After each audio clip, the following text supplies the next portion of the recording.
indaba eleqa amanye amalembe ngokukhalipha senibingelele sinamukele kephi naphi la wethamele khona i1KZN TV igama lami kuphiwe ngokwamthembu njengoba sikhuluma nawe ke osukwini namhlanje sikwingqophamlando ke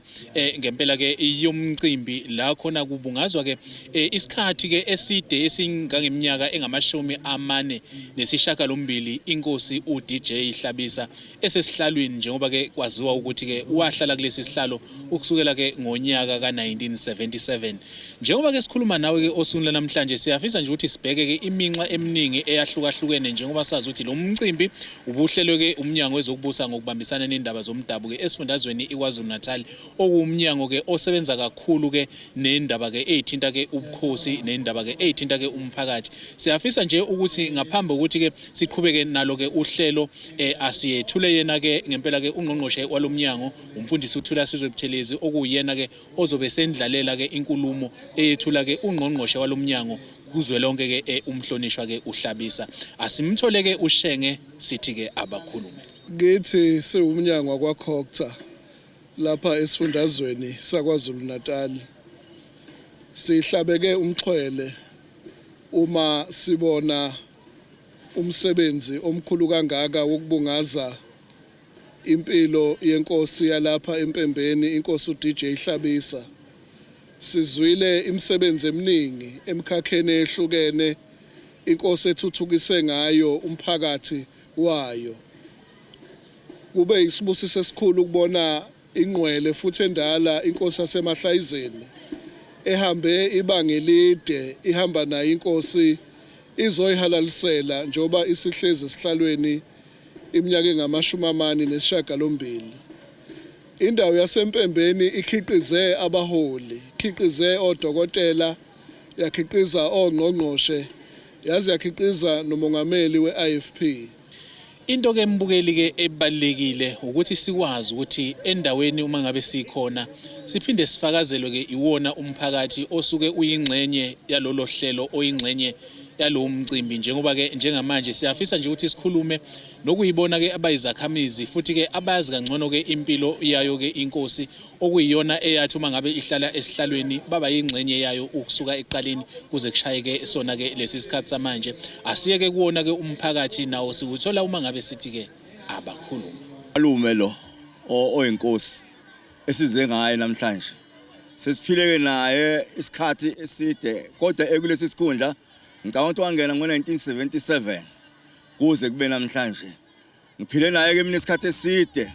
ngoba ubona leli ground nje leli sikulo yi ground leli ebesi run ama club la ebhola nawo lenkosi bengijwayeleke yona ine club yawo nami ngine club yami ubezethi hayi mshano umthakatho uyangithakatha ngithi hayi malume ukuthi nje ngishaya ngebhola kuphela hayi ukuthi ngishaya ngomuthi kungakho ke sizojabula la naye namhlanje sihalalisa lolu suku lwakhe sikuthatha nje usuku njenge-birthday njenge-birthday yakhe kusho ukuthi ke lolu suku lomhalaliselo ukuthi usehlala isikhathi eside futhi eziphethe ngendlela engejwayelekile amakhosi kabajwayelanga ukujwayelana nabantu abaphansi abasemazingeni aphansi amakhosi ajwayele ukubahambisana nabantu abasemazingeni aphezulu kodwa ke lenkosi lefana nale ngicabanga ukuthi kusesizweni lesayo nasesizweni sakwaHlabisa phezulu amatshemnyama nasesizweni sasemdletsheni unomehluko kungakho ke singathi namhlanje sibuthene sokuthi sizomhalalisela namhlanje ukuthi hayi ususiphathe kahle noNkulunkulu wakho usehambe kanye nathi kwaze kwafika nalesi sikhathi sanamhlanje siyazalwa ke thina la ekhaya singabashana sizohalalisela inkosi emcimbini wayo omkhulu kangaka ungotsha ke sesimazi kakhulu engumalume sejwayelene naye njengoba namanje kade siyombingelela njengoba sesifikile ekhaya kaMama kwaHlabisa namhlanje nake ngoba umalume wenze into enkulu engazange yenziwe umuntu siyayiqala lapha kwaHlabisa ukuthi kwenzeke lento sibonga kakhulu nje sobakhethile umsebenzi owenzileyo singaba kwaKhumalo singabashana siyanihalalisela boHlabisa sijabule kakhulu namuhla sijabuliswe ukuthi ubhuti wethu ephethe isizwe sasempembeni esiphathe iminyaka eminingi kangaka e48 esikujabulelayo kulo 48 azange kube nezimpi ngoba zonke igodi lezi yeso kuthiwa sekunempi yegodi kodwa la azange kwenzeke lutho ubhuti bephethe ngokukhulu ukuyithoba nokukhulu ukuzehlisa kubantu noma kukhona akuzwayo besheshe baqoqe nje ahlale nabo phansi abalungise ulunge yonke into yakhe njoba sekuze kwafika lesi sikhathi sokuthi kuze kucabange ukuthi hayibo akabongwe lo muntu wayiqhamukaphi umuntu okehlala isikhathi eside kangaka ephethe abantu kungakubina umsindo ngoba phela umsindo uyayisukela ungafisa ukuthi umsindo ungabibikho kodwa abantu basuse nje umsindo ngento engekho abantu bangalwa nje bebanga ingadi into engilutho kodwa yena ubekwazi ukuvimba imsinjwana leyeyiqhamuke. Mbukeli ke ngempela njengoba ke simzwile ke uShenge sifisa ukuthi siye kuyena ke uNgotshe naye ke esithe saba nenkulumo ke ekhethekile naye ukuze sizwe nje ukuthi ngempela ukuhleleka kwalolu suku ukusuka ke eqaleni kusho ukuthini nje esizweni ke sakwaHlabisa kusho ukuthini kusona sokubona bonke ke abayingxenye ke yalomphakathi njengoba sazi ukuthi ke ziningi inhlelo nenguquko ke ezibe khona ngaphansi ke kobuholi bayo ke inkosi ke uDJ Hlabisa asithole ke yena ke ubaba uVF uma ngabe sithi ke abakhulume namhlanje bekusuku olukhulu esizweni saseMpembeni njengoba isikhulumi nesikhulumi besibalula iqhaza nomnikelo obanjwe inkosi uDJ Hlabisa ekuthuthukiseni isizwe. Inkosi yala eMpembeni ngize ngasebenzisa igama lesilungu ukuthi he was a trailblazer of development and a champion of transformation in the community. He was an all-rounder. Ayikho ingxenye yomphakathi angakwazanga ukuthi ayithinte makuza kwezentuthuko, ezemfundo ube neqhaza elikhulu, ezempilo, ezokuvakasha, ukongiwa kwemvelo, ezolimo, ukuqinisekisa ukuthi ama-services njengamanzi, imigwaqo yabona lethi lapha eMpembeni asinayo inkinga ukuthi sithi network asinayo ngoba sinethawa nje elanansi lapha yana ebona masilale umuntu ezengasekhaya ngithi hayi wobuka ithawa la ingakhona usukuza ngasekhaya ke lapha indawo yaseMpembeni iwumphakathi othuthukile iwumphakathi onalo lonke uhlobo lwentsha efundile yonke imkhakha yezemfundo uyayithola la eMpembeni njoba selizoshona ilanga kube emnyama le ndawo kube sengathi kuselokishini ngenxa ukuthi ukukhanya ukuthi ugesi ebusuku uyise ozala inkosi washo yena uqobo lakhe wathi ufuna ukukhanda idolobha alilethe emakhaya ngenxa ukuthi wayekholelwa kwi-planning imizi indawonye amasimu angenxanye amadlelo angenxanye izikole zinganxanye amasonto kunganxanye uma wenze iplanning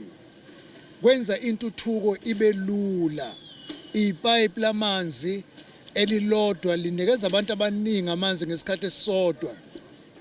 ulayini owodwa kagesi unikeza abantu abaningi ugesi ngesikhathi esisodwa ethi namhlanje besizothi unwelo olude enkosini sibonga kakhulu nomndeni wenkosi obeyinsika yonke leminyaka ikakhulukazi indlunkulu uMambhele obewa evuka nenkosi njoba sibona ke lentuthuko enjena isibuko lokho esikubona lapha eMpembeni esifisayo ukuthi namanye amakhosi acobelele enkosini uDJ Hlabisa ngokuthobeka kwayo inkosi ukubeka umphakathi phambili nokuphana nokuthanda abantu ngakho ke sizizwa impela njengomnyango wakwaChoctar ikusasa liqhakazile kulesi sifundazwe uma umgogodla walesi sifundazwe kunamakhosi anohlonze njengenkosi yalapha ekhaya. engikufunde kakhulu enkosini ekuthuthukiseni kwayo umphakathi engakufunda kakhulu ukuthi intuthuko kwesinye isikhathi uyakwazi ukuthi uyifake kubantu ngoba akulula ukufaka intuthuko ebantwini kodwa kumele uyishumayeze ingene kancane beze be-understand. Ngikhumbula nje ukufika kagesi kwaba nzima kakhulu kodwa ngenxa yokuthi inkosi yayixhumana nothisha ixhumana nabantu abaningi akwazi ukuthi ugesi ugcine umphakathi ukwazile ukumukela. Kwakungayilula ukumukela ugesi. Izindlu zomxhaso kwangalula kweminye imiphakathi ukuthi imukele ngenxa ukuthi babe nokukholela ukuthi kuzodala ubugebengu obuningi base kunezindlu kodwa ngentshumayelo yenkosi kwagcina sekwazekile ukuthi kumukeleke. Ngaphambi kokuthi ke siliguqise uhlelo asiphinde sibele kuyena ke uNgotshe ukuze sizwe nje ukuthi ngempela ke lusongeka kanjani ke lona ke lolu suku. Siyothuma ngabe sibeka kuyena ke siyobe sesisonga siliguqisa ke uhlelo kodwa ke asiqhubeke sithole yena ke uBulawayo sisasho sithi ke abakhulu. Ngesikhathi amakhosi emanqikanqika ukwemukela izindlu ze-RDP inkosi yala empembeni kuphela eyawa ngazo izandla zombili yazemukela izindlu kangangokuthi